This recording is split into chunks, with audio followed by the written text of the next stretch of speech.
Magento is an unmanaged system, as we know, right? So there is an upgrade that comes, there's security patches that needs to be applied.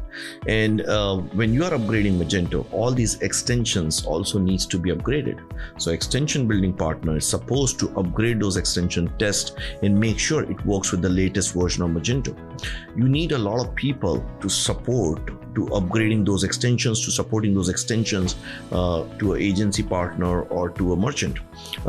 We have around 67 people on the product side of the business just doing that, supporting and building over 60 products. In June, when Magento announced that they will be not supporting 2.3.x versions, and all the extension building partners did not upgrade their extensions to 2.4, almost 50% of extensions were delisted or removed from the marketplace. So you need a good quality agency partner and extension building partner to build Magento, which we have in-house.